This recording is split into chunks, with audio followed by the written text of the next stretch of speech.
We got this rose bush from Brex and we let it soak overnight, and we're going to go ahead and plant it in our garden. It says it's a pop art rose. It's going to be yellow with pink stripes, so those will be really pretty roses. I got the garden dug up here. I dug this big hole in here, and then my wife poured some sand in there and mixed the soil up together, so we got a nice sandy soil where we're going to plant the garden. And then we got some grapevines that'll grow here and provide some shelter from the harsh sun in the day, but it should still get morning sun. This direction right here is east, and this direction right over there is west, so that should help. Here's a progress here. It's been about a month now. We're starting to get some leaves on the rose bush, starting to get some leaves on our grapevines too. Got some little leaves starting to come here on the grapevine, starting to come back to life here, starting off with these little tiny buds right there. So yeah, this grapevine will grow up over here and give us some shelter for the rose bush. But yeah, this is pretty exciting. It looks really pretty. We got a little bit of rain out here too, so that'll also help the rose bush. All right, there it goes.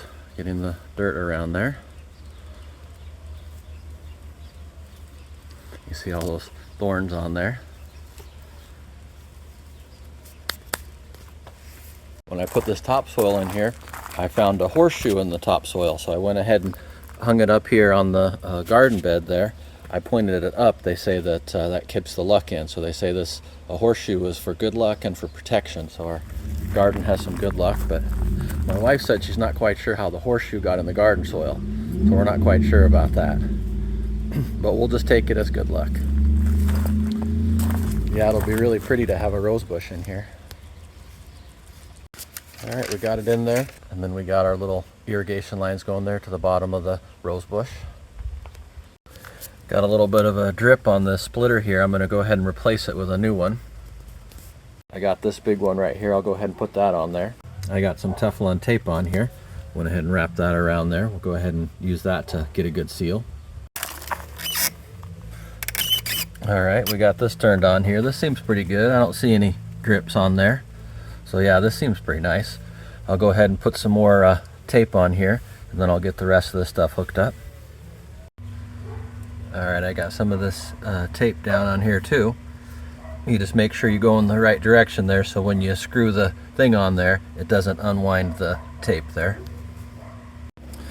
Okay, so we're going to want to wrap this around so that the tape will be on here the right way, because you don't want to turn against the tape, otherwise it'll come loose. So you can see, we'll put this one on here just to see how the thread turns. So the thread turns this way, so we want to make sure the tape doesn't end up this way. We want to make sure the tape's going this way. So we'll go ahead and run the tape on there.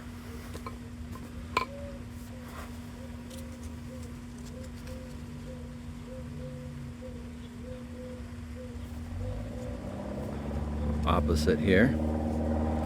So that way when we end the tape, it will be going in the direction that we're turning, and it won't unravel.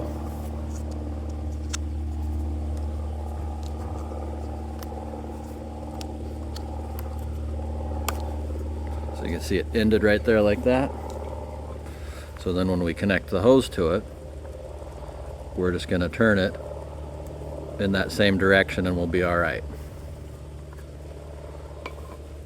All right, we'll do the same thing on here. Starting right here, and then we're going, because that's the way we'll pull, and so that's the way we'll end.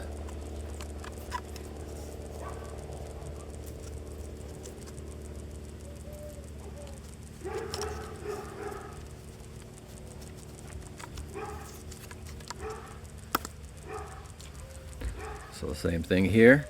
This is the way it's going to be turning. This direction like that. So then that way it won't unravel when I put it on there. All right, I'm going to go ahead and connect this there to the faucet. All right, I'll just go ahead and screw this on here. Put it at an angle there, you could cross thread it, and that won't do any good. I want it to go on there nice and straight so you can get it really tight. All right, we got that. Now I can hook up these hoses here. All right, so this one goes on here, so I'll put this one on first, because I messed this up here. This hose is a little shorter, I think. This pipe's a little shorter. And this one's a little longer, yeah. So I had these backwards. It only matters because these are buried here. Since they're buried, this one's a little bit shorter than this one. All right, I'll try again. All right, now I'll turn it on and see if I got any leaks. There is some water will come out of this right here because that's the backflow preventer, but other than that, I think we're good. We'll do manual. See what we got here. All right, there we go. Now we got the manual going. I do feel some water's dripping from somewhere. Is it coming from up here?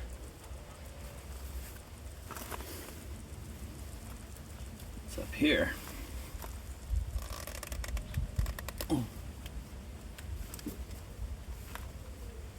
right, let's go make sure the water's working. All right, we got some water dripping here on the grapevine. There's no water on that one. This one looks like it's wet here, getting some water.